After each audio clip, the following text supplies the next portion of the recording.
sahabat Lato Cadia, ikuti cerita bersambung Manusia Harimau Marah. Selamat mendengarkan. Dalam suatu pesta ulang tahun temannya, ia bertemu dengan beberapa kenalan baru. Seorang di antaranya pemuda menarik asal Sulawesi, kebetulan lagi Sulawesi Selatan, di mana belum lama yang lalu terjadi pembunuhan misterius. Pemuda yang menarik dan simpatik ini kebetulan pula bernama Sabarudin, keturunan bangsawan Bugis. Lebih kebetulan lagi, Sabarudin ini bukan hanya senama dengan Sabarudin yang baru kehilangan adik dan kemudian dibantu oleh Erwin membalas dendam terhadap dua orang yang berhubungan langsung dengan kematian Andi Farida. Sabarudin kenalan baru Sabrina ini adalah Sabarudin yang sahabat Erwin. Jangan dikira bahwa Sabrina atau Sabarudin jatuh cinta pada pandangan pertama, sebab mereka memang tidak mendadak saling mencintai. Hanya orang-orang yang diduga kurang akal atau kurang sehat pikiran yang bisa langsung jatuh cinta. Kalau pada pandangan pertama merasa senang, itu bisa terjadi dan bahkan banyak terjadi. Karena pembawaan seseorang memang bisa memikat rasa senang orang lain terhadap dirinya. Walaupun baru sekali bertemu, dan kalau belakangan ternyata bahwa orang yang tiba-tiba disenangi itu rupanya punya perangai atau sifat-sifat yang memualkan, maka kesenangan akan berubah jadi kebencian. Wajah atau pembawaan hanya menimbulkan simpati, bukan menceritakan bagaimana orang itu sebenarnya. Nah, begitulah perkenalan itu menimbulkan simpati Sabrina pada Sabarudin dan demikian pula sebaliknya. Perkenalan menyenangkan itu kemudian disusul oleh pertemuan-pertemuan persahabatan selanjutnya. Sabarudin datang ke tempat tinggal Sabrina, berkenalan dengan paman dan tantenya. Sabrina juga beberapa kali ke rumah Sabarudin. Persahabatan itulah yang kemudian tumbuh menjadi rasa sayang. Bagi Sabrina mengisi hatinya yang lambat laun jadi kosong oleh karena Erwin tidak memberinya apa yang dibutuhkannya. Walaupun sekedar dalam kata-kata, Sabarudin yang baru berputus kasih dengan pacarnya Widya merasa dapat sahabat yang boleh dijadikan kekasih. Tidak usah heran akan hal ini. Semua insan di dunia ini membutuhkan kasih sayang yang dalam banyak peristiwa lambat laun tumbuh lagi menjadi saling mencintai. Sabrina mendapat angin baik. Selama hubungannya dengan Sabarudin tidak pernah didatangi perasaan untuk mencindaku. Bersamaan dengan perkembangan hubungannya dengan Sabarudin, ia mulai melupakan Erwin dan sudah mulai lupa bahwa ia keturunan Cindaku dan pernah jadi harimau. Ia yakinkan dirinya bahwa masa itu telah berlalu. Ia hibur dirinya dengan menilai peristiwa-peristiwa itu sebagai mimpi buruk belaka. Sabarudin dan Sabrina semakin sering pergi bersama, apakah untuk menghadiri pesta, piknik, atau menonton.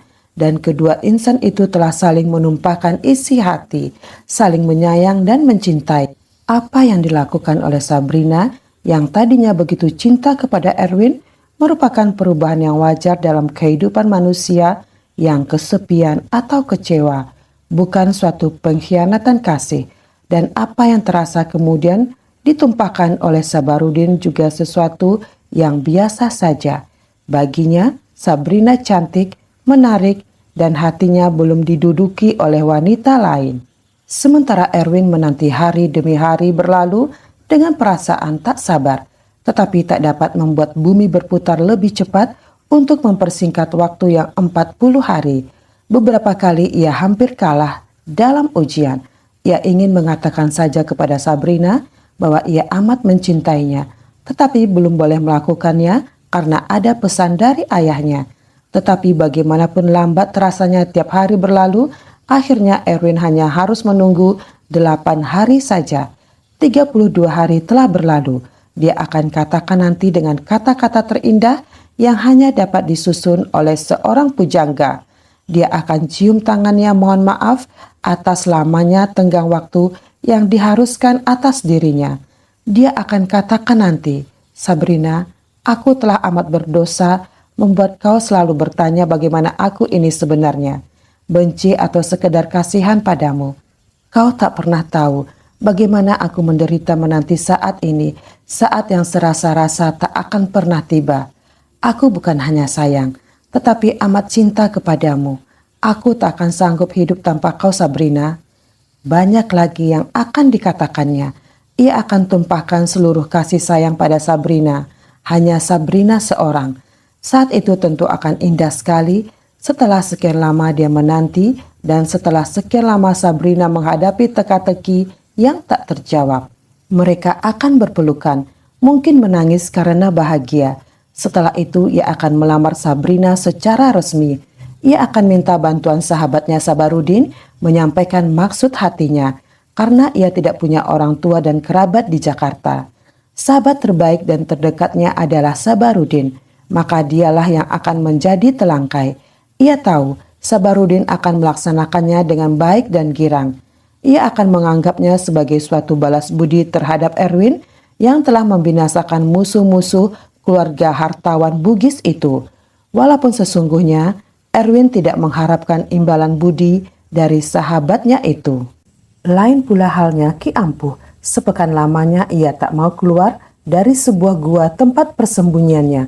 Inilah nasib terburuk selama hidupnya sebagai manusia, dan setelah ia hidup kembali dari kematian sebagai babi. Ia masih ingin melepaskan diri dari hukuman yang dijatuhkan Datuk Nan Kuniang atas dirinya. Itu hanya dapat dilakukan oleh yang membuat atau orang yang lebih hebat darinya. Siapakah yang lebih hebat dari Datuk Nan Kuniang? Mbah penasarankah? Barangkali wanita berusia teramat lanjut dengan wajah bagai perawan tercantik itu mempunyai amat banyak ilmu. Barangkali dia sanggup menghidupkan kelelakiannya kembali. Tetapi kalaupun ia sanggup, apakah ia mau? Ia telah bermusuhan dengan perempuan keramat itu. Tetapi siapa lagi selain dia? Akhirnya Ki Ampuh mengambil keputusan untuk menemui Mbah Penasaran. Biarlah dia menyembah dan mencium telapak kakinya, asalkan ia dijantankan kembali. Sasaran utama nanti tentu Sabrina yang menganggap dirinya telah tak mungkin lagi melampiaskan nafsunya. Dengan menghilangkan rasa malu, Ki Ampuh untuk ketiga kalinya pergi ke Cikotok di Banten. Ia tahu bahwa kedatangannya pasti tidak akan mengejutkan Mbah Penasaran yang punya daya lihat jarak jauh. Mbah Penasaran sedang disisiri oleh dua dayang-dayang di bawah sebatang pohon rindang yang merupakan salah satu penghias tamannya yang luas. Anehnya, meskipun begitu besar, tak ada seorang pemburu pun pernah melihat istana Mbah yang amat sakti ini. Konon Mbah sengaja membutakan mata mereka terhadap tempat kediamannya. Mereka tidak dapat melihat bangunan megah dengan taman yang permai itu. Aku tahu bahwa kau akan kemari. Aku pun tahu maksud kedatanganmu. Supaya jangan membuang waktu, kembali sajalah kau ke tempat kediamanmu. Aku tak dapat menolong, kata Mbah Penasaran. Aku bersedia jadi budakmu ratu di atas semua ratu, kata Ki Ampuh sambil berlutut kemudian menyembah.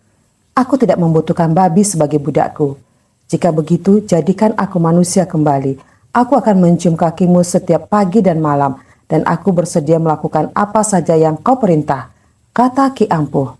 Dasar kau tak kenal malu. Bukankah kau ke Sumatera mencari ilmu untuk membalas dendam padaku? Mengapa kau kini minta tolong?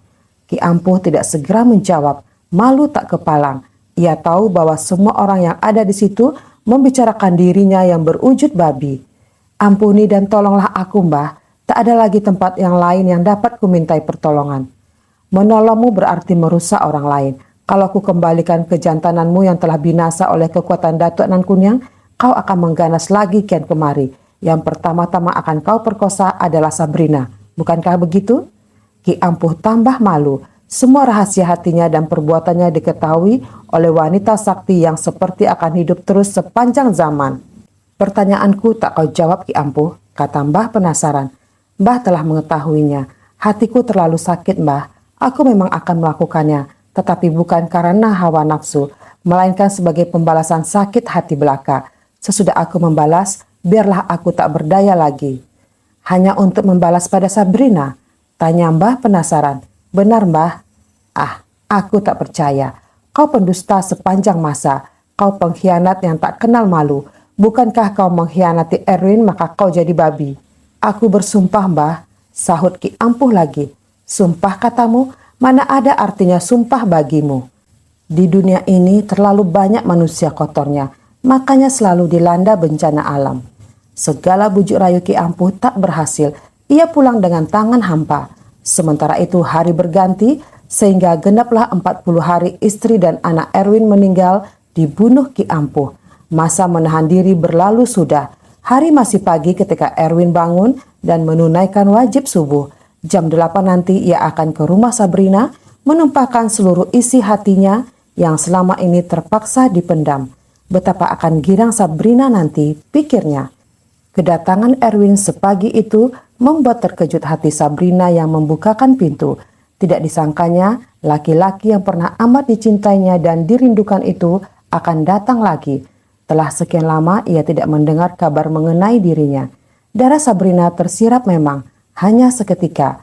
Kemudian ia menguasai diri. Dipersilahkannya Erwin masuk. Laki-laki harimau itu merasakan sambutan yang berbeda dari biasa. Dingin dan sedikit kaku. Tetapi ia dapat memakluminya. Bukankah ia sekian lama membiarkan gadis itu berharap tanpa pernah mendengar pernyataan cinta dari dirinya? Dan bukankah ia telah begitu lama tak datang ke rumah gadis yang amat disayangi dan selalu dirindukannya itu? Aku mohon maaf Sabrina, bagaimana keadaan paman dan tantemu? Kata Erwin membuka bicara. Beliau berdua baik-baik saja. Terima kasih atas perhatianmu. Dan tidak ada yang perlu kumaafkan. Karena aku tidak merasa kau membuat suatu kesalahan pada diriku. Jawab Sabrina. Suatu sindiran atau amarahkah ini? Aku punya salah padamu. Aku mengakuinya dan aku mohon maaf. Ataukah tiada maaf lagi bagi diriku? Kata Erwin. Pada tiap kesalahan yang wajar sepantasnya manusia saling bermaafan. Tetapi engkau tidak mempunyai kesalahan apapun padaku Erwin. Jadi apa yang harus kumaafkan? Kalimat-kalimat Sabrina diucapkan dengan nada datar. Tanpa emosi, hampir tanpa perasaan, Erwin mulai kikuk. Ia tidak mempunyai kesalahan. Selama hari ini ia dihantui perasaan bersalah karena tidak menyatakan sayang dan cinta pada gadis yang amat mengharapkan dirinya. Ia yakin bahwa Sabrina amat kecewa dan dilanda berbagai pertanyaan atau dugaan di dalam hati. Kini, waktu ia minta maaf dan tiba waktunya untuk mengatakan apa yang terpaksa dipendamnya selama ini, Sabrina dengan datar mengatakan bahwa ia sama sekali tidak punya kesalahan. Kau marah Sabrina? Tanya Erwin memulai kembali. Tidak, mengapa harus marah? Sudah kukatakan, kau tidak punya salah padaku. Tidak ada sebab bagiku untuk marah padamu.